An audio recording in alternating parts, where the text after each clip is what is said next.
மாணவ நண்பர்கள் அனைவருக்கும் வணக்கம். நான் உங்கள் பொன்வேல் பாண்டியன், நடப்பு நிகழ்வுகள் ஆசிரியர். இந்த தினத்தில் நம்ம பார்க்க போகிறது ஏப்ரல் மாதம் 15ஆம் தேதிக்குரிய தினசரி நடப்பு நிகழ்வுகளின் தொகுப்பு. சரிங்களா, ஆரம்பிக்கலாமா? இன்றைய தினத்திற்கான நடப்பு செய்திகளில் ஃபர்ஸ்ட் நம்ம வழக்கம் போல பார்க்க போகிறது தலைப்பு செய்திகள். அதில் ஃபர்ஸ்ட் என்ன பார்க்க போகிறோம் அப்படின்னு சொல்லி பார்த்தீங்கன்னா, ஏப்ரல் 15 என்னென்ன முக்கிய தினங்கள் இருக்குது அப்படிங்கிறத பார்க்க போகிறோம். அது ரொம்ப முக்கியமான ஒரு தினம், தேசிய திருநங்கைகள் தினம். சரிங்களா, அது எப்போது கடைபிடிக்கப்படுகிறது அப்படிங்கிறத பார்த்துட்டு, தமிழ்நாடு அரசின் திருநங்கைகள் நல வாரியம் எப்போது உருவாக்கப்பட்டது அதை முடிச்சுட்டு, அப்படியே சூப்பரான ஒரு செய்தி, தெற்கு ரயில்வே தொடங்கப்பட்டதன் 75வது ஆண்டுகள் நிறைவு. சரிங்களா, ஒரு சூப்பர் நிகழ்ச்சி ஒன்று பார்க்க போகிறோம், சதன் ரயில்வே. அப்படியே மின்சார வாகன கொள்கை வரைவு அறிக்கை ரீசனாக பார்த்தீங்கன்னா 2026-2030 ஆண்டிற்காக டெல்லி அரசு தாக்கல் பண்ணியிருக்காங்க. அதனுடைய சிறப்பு அம்சங்கள் என்னங்கிறது ஷார்ட்டாக பார்த்துட்டு, 2026ஆம் ஆண்டில் உலக வங்கியும் சரிங்களா IMF அமைப்பும் இந்தியாவோட எக்கனாமிக் க்ரோத் ரேட்டு எப்படி இருக்கும் அப்படிங்கிற மாதிரி ஒரு கணிப்பு எஸ்டிமேட் பண்ணி சொல்லியிருக்கிறாங்க. அதில் ஏற்கனவே வேர்ல்டு பேங்க் பார்த்துருக்கோம். இந்த பதிவில் சரிங்களா IMF அமைப்போட அந்த கணிப்பு எப்படி இருக்குது அப்படிங்கிறத நம்ம பார்த்துட்டு, டெல்லி மற்றும் டேராடூன் இடையே பொருளாதார வழித்தடம், இந்த எக்கனாமிக் காரிடார் அப்படி சொல்லுவாங்களே, அது வந்து சமீபத்தில் திறந்து வைக்கப்பட்டுள்ளது. அதை பார்த்துட்டு அப்படியே ராவ் சரியா ராம்ஜி அம்பேத்கர் BR அம்பேத்கர் தொடர்புடைய சில முக்கிய குறிப்புகளையும் ஷார்ட்டாக பார்த்துட்டு, இறுதியாக நம்ம சூப்பர் சிக்ஸ் கொஸ்டின்ஸும் நம்ம பார்க்கலாம். ஆரம்பிக்கலாமா? இனிமேல் நம்ம விரிவான செய்திகள். அதில் ஃபர்ஸ்ட் ஏப்ரல் 15 ரொம்ப ரொம்ப முக்கியமான தினம், உங்களுக்கு தெரிஞ்சுக்கணும்னு நினைக்கிறேன், தேசிய திருநங்கைகள் தினம். சரிங்களா, மூன்றாம் பாலினத்தவர்களுக்கும் சரியா சம உரிமை, சம வாய்ப்பு, விழிப்புணர்வு திட்டங்கள் எல்லாமே கிடைக்கணும் அப்படிங்கிறதுக்காக தேசிய திருநங்கைகள் தினமானது ஒவ்வொரு ஆண்டிலும் சரிங்களா ஏப்ரல் 15ஆம் தேதியில் கடைபிடிக்கப்பட்டு வருகிறது. குறிப்பிடத்தக்கது, ரொம்ப ரொம்ப முக்கியமானது. சரிங்களா, ஓகேவா? அடுத்து இது ஒரு ஒன்லைன் செய்தி, ஓகேவா? அது வந்து நான் தனியாக சொல்ல நினச்சிருந்தேன், ஆனால் டைம் இல்லை நமக்கு. சரிங்களா, தமிழக இயற்கை வேளாண்மை விஞ்ஞானி நெல் ஜெயராமன் அவர்களின் பிறந்த தினம் மறந்துடாதீங்க. இயற்கை வேளாண்மை அப்படின்னாலே நமக்கு முக்கியமாக ஒரு மறக்க முடியாத ஒரு நபர் யாரும் பார்த்தீங்கன்னா இயற்கை வேளாண்மை விஞ்ஞானி நெல் ஜெயராமன் அவர்கள். அவருடைய பிறந்த தினம் ஏப்ரல் 15. அடுத்தபடியாக உலக கலை தினம், வேர்ல்டு ஆர்ட் டே அப்படிங்கிறது பார்த்தீங்கன்னா இன்னைக்கு தான் ஏப்ரல் 15. அடுத்து இமாச்சல பிரதேச தினம். 1948ஆம் ஆண்டில் இமாச்சல பிரதேசம் யூனியன் பிரதேசமாக ஸ்டார்டிங்காக மாற்றிருந்தாங்களே, அந்த தினம் தான் அந்த ஏப்ரல் 15 இமாச்சல் பிரதேச தினமாக ஒவ்வொரு ஆண்டும் கடைபிடிக்கப்பட்டு வருகிறது. ஓகேவா? அடுத்து ஐக்கிய நாடுகள் சபையினால் யுனைடெட் நேஷன் பார்த்தீங்கன்னா உலக படைப்பாற்றல் மற்றும் புத்தாக்க வாரம் அப்படிங்கிற ஒரு கான்செப்டை ஏப்ரல் 15 முதல் ஏப்ரல் 21ஆம் தேதி வரை கடைபிடிக்கப்பட்டு வருகிறது. ஞாபகம் வச்சுங்க, ரொம்ப ரொம்ப முக்கியமானது. சரிங்களா, அடுத்து பார்த்தீங்கன்னா அஸ்ஸாம் மாநில மக்கள் கொண்டாடும் முக்கியமான ஒரு அறுவடை திருநாள். சரியா, அந்த போகாக் பிகு அப்படி சொல்லுவாங்க. அந்த பிகு அப்படிங்கிற வார்த்தை வந்ததுனாலே அஸ்ஸாம் மாநிலத்துடன் தொடர்புடையது. ஞாபகம் வச்சுக்கோங்க, இந்த பிகு அப்படிங்கிற அந்த புத்தாண்டு, இந்த போகாக் பிகு அப்படிங்கிற அறுவடை திருநாள் எல்லாமே அஸ்ஸாமில் கொண்டாடப்படும் நாள் என்னைக்குன்னு பார்த்தீங்கன்னா ஏப்ரல் 15. ஞாபகம் வச்சுக்கோங்க. இது ஸ்டாண்டர்டாக SSC RRBலாம் இந்த மாதிரி கொஸ்டின்ஸ்லாம் கேட்பாங்க. சரிங்களா, அடுத்தபடியாக தமிழ்நாடு அரசானது திருநங்கையர் நல வாரியம் சரிங்களா எப்போ தொடங்கினாங்கன்னு சொல்லி பார்த்தோன்னா, இந்த தேசிய திருநங்கைகள் தினமான ஏப்ரல் 15, 2008 அன்று தொடங்கியிருக்கிறாங்க. சரிங்களா, ஞாபகம் வச்சுக்கோங்க. இந்த திருநங்கை திருநம்பி அப்படிங்கிற பெயர் மாற்றம் 2006ஆம் ஆண்டு அப்போதைய தமிழக முதலமைச்சர் சரியா கலைஞர் மு கருணாநிதி அவர்களால் பெயர் மாற்றம் செய்யப்பட்டது. சரிங்களா, பார்ப்பதற்கு ஆண்கள் தோட்டத்தில் இருந்தாங்கன்னா அவங்க வந்து திருநம்பி என்று அழைக்கப்படுவாங்க, பெண்கள் தோட்டத்தில் இருந்தாங்கன்னா திருநங்கை என்று அழைக்கப்படுவாங்க. சரிங்களா, இப்படி பெயர் மாற்றம் செய்தவர் கலைஞர் மு கருணாநிதி அவர்கள். அது 2006. 2008ஆம் ஆண்டு அவர்களுக்கான நலவாரியம் தொடங்கப்பட்டது. ஞாபகம் வச்சுக்கோங்க, ரொம்ப ரொம்ப முக்கியமான ஒரு செய்தியை பார்த்துருக்கோம், விட்டுறாதீங்க. அடுத்து தெற்கு ரயில்வே ஒரு சமீபத்தில் ஒரு சாதனை படைச்சிருக்கிறாங்க. 75 ஆண்டுகள் நிறைவடைஞ்சிருக்குது, பவள விழா கொண்டாடுறாங்க. சரிங்களா, பாருங்க, தெற்கு ரயில்வே சதன் ரயில்வே வந்து உருவாக்கப்பட்ட நாள் ஏப்ரல் 14. சரியா, அம்பேத்கர் அவர்களின் பிறந்த நாள். தமிழ்நாட்டில் சமத்துவ தினம், அன்றைய தினம் தெற்கு ரயில்வே தொடங்கப்பட்டது 1951. சரிங்களா, சுதந்திரத்திற்கு பிறகு இந்தியாவில் உருவாக்கப்பட்ட முதல் ரயில்வே மண்டலம், ரயில்வே ஜோன் இது. ஞாபகம் வச்சுக்கோங்க, மறக்கக்கூடாது. சரிங்களா, முடிஞ்சா ஒரு போனஸ் கேள்வி சொல்ல பார்க்கலாம். இந்தியாவில் இயக்கப்பட்ட பயணிகளுக்கான முதல் ரயில் சேவை எந்த தேதியில், எந்த வருஷத்தில், எங்கிருந்து எங்கே, எவ்வளவு கிலோமீட்டர் டிஸ்டன்ஸில் இயக்கப்பட்டது? அது போனஸ் கேள்வியை சொல்ல பார்க்கலாம். ஒரு சின்ன கேள்வி, ஆனால் அதில் 4-5 இன்ஃபர்மேஷன் இருக்குது, மறந்துடாதீங்க. போனஸ் கேள்வியை சொல்லுங்கள். அப்போ இந்தியா சுதந்திரம் வாங்கிய பிறகு உருவாக்கப்பட்ட first railway zone southern railway April 14, 1951. இதோட ஹெட் குவார்ட்டர்ஸ் எங்கே இருக்குது உங்களுக்கு தெரிஞ்சிருக்கும், சென்னையில் இருக்குது.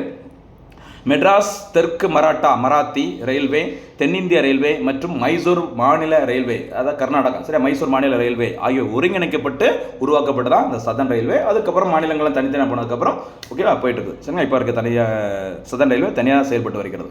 இதோட முதல் பயணம் தொடங்கப்பட்ட நாள் ஜூலை 1. சரியா, ஜூலை 1 அப்படின்னாலே டிஜிட்டல் இந்தியா திட்டம், இந்தியாவோட ஃபர்ஸ்ட் ஹைகோர்ட் கல்கத்தா, SBI வங்கி நேஷனலைஸ் பண்ணது, GST உருவாக்கப்பட்டது, நேஷனல் டாக்டர்ஸ் டே.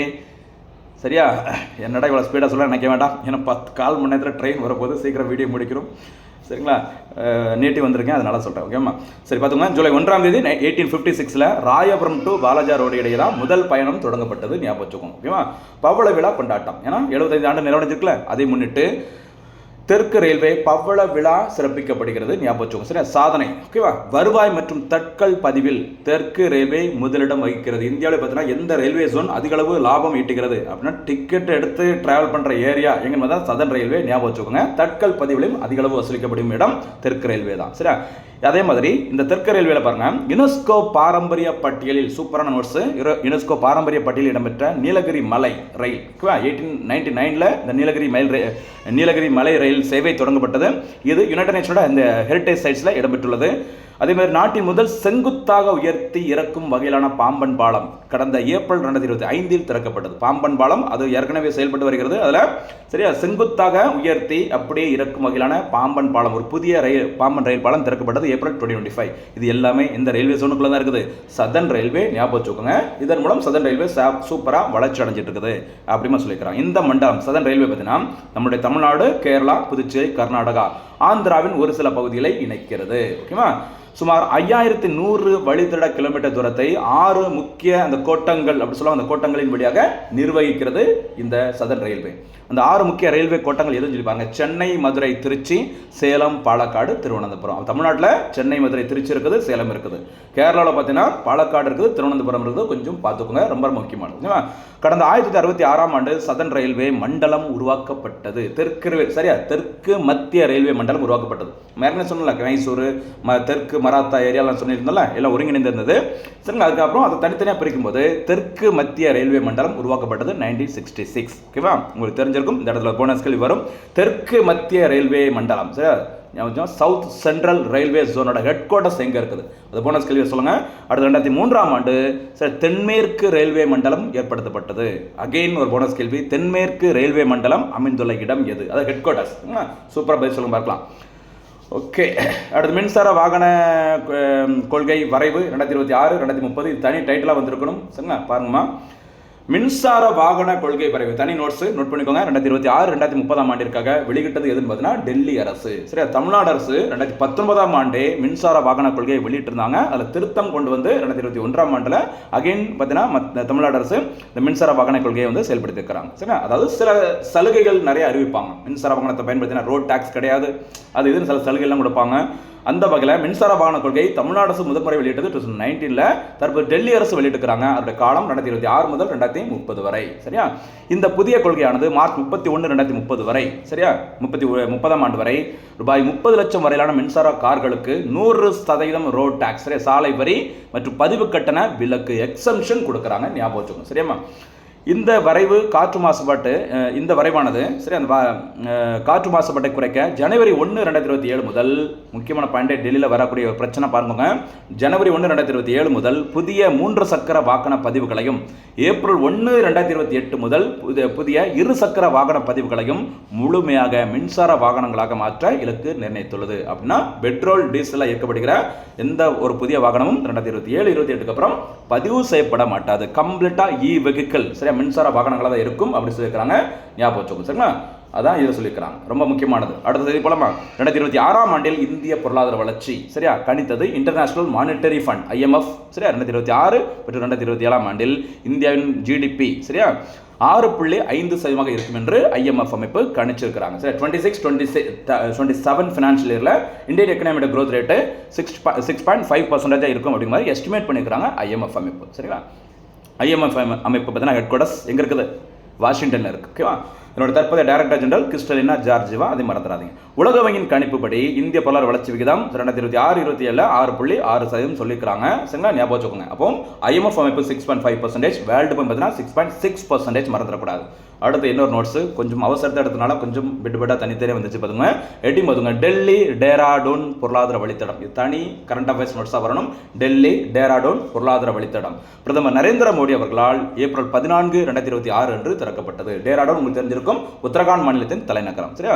இந்த வழித்தடமானது 12,000 கோடி மதிப்பீட்டில் கட்டப்பட்டுள்ளது. இந்த வழித்தடம் 213 கிலோமீட்டர் நீளமுள்ள ஒரு 6 வழி பாதையாகும். சரியா. இது டெல்லி, உத்தரப்பிரதேசம், உத்தரகாண்ட். சரியா. உத்தரகாண்ட் மாநிலம் எதிலிருந்து உருவாக்கப்பட்டது? உத்தரப்பிரதேசம். அந்த டெல்லி, உத்தரப்பிரதேசம், உத்தரகாண்ட் 3 மாநிலங்களையும் இணைக்கும் வகையில் தான் டெல்லி டேராடூன் பொருளாதார வழித்தடம் திறக்கப்பட்டுள்ளது. ஞாபகம் வச்சுக்கோங்க. ஓகே. ஒரு போனஸ் கேள்வி கேட்கலாமா? மைசூர், சரியா?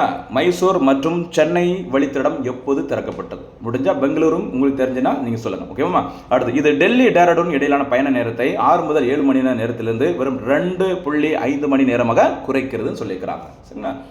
இந்த இணைப்பு சுற்றுலா மற்றும் பொருளாதார வளர்ச்சியை மேலும் வலுப்படுத்தும். ஏன்னா உத்தராகண்ட் அப்படிங்கிறது நிறைய சூப்பரான டூரிஸ்ட் நிறைய போகக்கூடிய ஒரு மாநிலம். இன்னும் இதன் மூலம் நிறைய பொருளாதார வளர்ச்சி வரும். அதற்கு காரணமாக நம்ம சுற்றுலாத்துறை இருக்குன்னு சொல்லியிருக்கிறாங்க. அடுத்து ஒரு சிறப்பு செய்தி என்னன்னு சொல்லி பார்த்தீங்கன்னா, பீம்ராவ் ராம்ஜி அம்பேத்கர், சரி, B.R. அம்பேத்கர் தொடர்புடைய சில முக்கியமான செய்திகளை ஒரே பதிவில் பார்க்க போகிறோம். பிறப்பு ஏப்ரல் 14, 1891, சரியா? ஏப்ரல் 14ஆம் தேதி தமிழ்நாட்டில் சமத்துவ தினம், மறந்துடாதீங்க, ஓகேவா? பிறந்த இடம், சரியா, மத்திய பிரதேச மாநிலம் மோவ். தற்போதைய பெயர் அதுக்கு என்ன பார்த்தா டாக்டர் அம்பேத்கர் நகர்னு சொல்லுவாங்க. அம்பேத்கர் நகர் தான் இப்போதைய பெயர். பழைய பெயர் மோவ்னு சொல்லுவாங்க. அமைந்துள்ள மாநிலம் மத்திய பிரதேசம். சரி, இவருடைய இறந்த நாள் எனக்கு சொல்லி பார்த்தீங்கன்னா டிசம்பர் 6, 1956, மறக்காதீங்க, சரிங்களா? அம்பேத்கர் அவர்களுக்கு பாரத ரத்னா விருது வழங்கப்பட்டது 1990.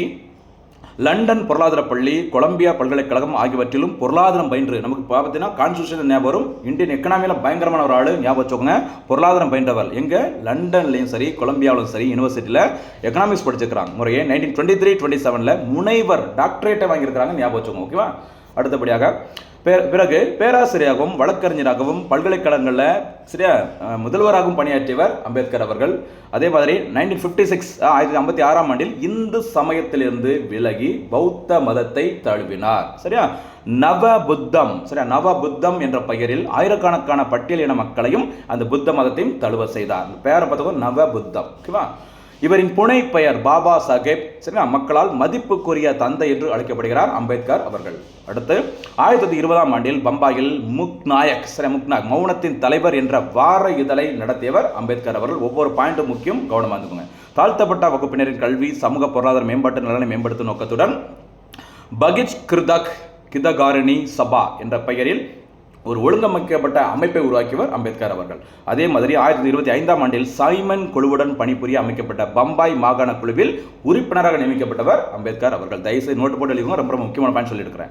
1930ஆம் ஆண்டில் அம்பேத்கர் கலாராம் கோயில் இயக்கத்தை தொடங்கினார். அது கோவிலுக்குள்ள நுழைகிற அந்த இயக்கம், இந்த கலாராம் கோயில் இயக்கத்தை தொடங்கிய வருஷம் 1930, ஓகேவா?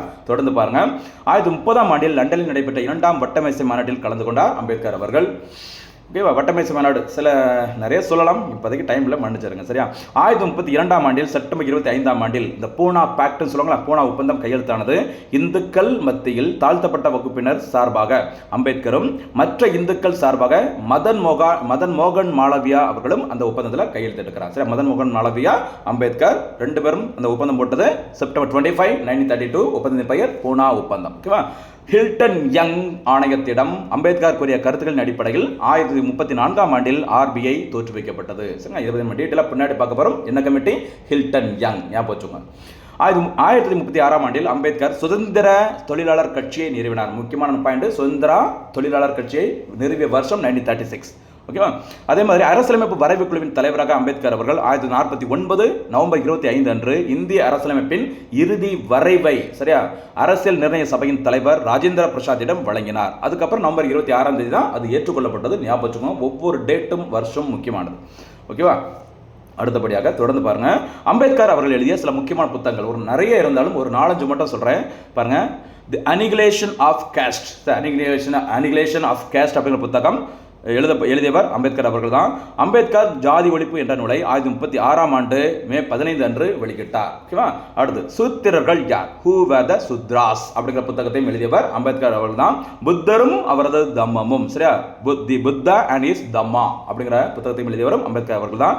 அடுத்து முக்கியமானது ரூபாயின் பிரச்சனைகள், அதன் தோற்றம் மற்றும் தீர்வு, problem of rupee and its solution, it origin and its solution. எந்த வருஷம்? 1923. இந்த புத்தகத்தை ஒரு ஆய்வு புத்தகத்தை ரெஃபர் பண்ணி தான் ஹில்டன் யங், ராயல் கமிஷனோட தலைவராக இருந்த ஹில்டன் யங் அவர்கள் தான் இவருடைய அம்பேத்கர் அவருடைய புத்தகத்தை ரெஃபர் பண்ணி தான் RBI உருவாக்குனாங்க அப்படிங்கிறது ஒரு இருக்குது, ஞாபகம் வச்சு, சரிங்களா? ரொம்ப முக்கியமானது, சரிங்களா? கொஞ்சம் ஸ்பீடாக சொல்லியிருக்கிறேன், கொஞ்சம் மெதுவாக பாருங்கள். ரொம்ப முக்கியமான நோட்ஸ், ஞாபகம் வச்சு, சரிங்களா? இன்றைய தினம் சூப்பர் செஸ் கொஸ்டின்ஸ். முதல் சூப்பர் செஸ் கேள்வி, தேசிய திருநங்கைகள் தினம் எப்போது கடைபிடிக்கப்படுகிறது? இரண்டாவது சூப்பர் செஸ் கொஸ்டின், திருநங்கைகள் நல வாரியம் தமிழக அரசினால் எப்போது உருவாக்கப்பட்டது? திருநங்கைகளுக்கான ஓய்வூதிய திட்டம் தமிழக அரசினால் எப்போது தொடங்கப்பட்டது? டெல்லி டேராடூன் பொருளாதார வழித்தடம் எந்த மாநிலங்களை இணைக்கிறது? 5வது சூப்பர் கொஸ்டின், B.R. அம்பேத்கர் அவர்களுக்கு எந்த ஆண்டிற்கான பாரத் ரத்னா விருது வழங்கப்பட்டது? B.R. அம்பேத்கர் அவர்கள் எழுதிய எந்த ஆய்வு நூலின் அடிப்படையில் இந்திய ரிசர்வ் வங்கி உருவாக்கப்பட்டது? எல்லாமே சூப்பர் கொஸ்டின்ஸ். சூப்பராக பதில் சொல்லுங்க, தேர்வில் வெற்றி பெறுங்கள். மீண்டும் சந்திக்கலாம். நன்றி, வணக்கம்.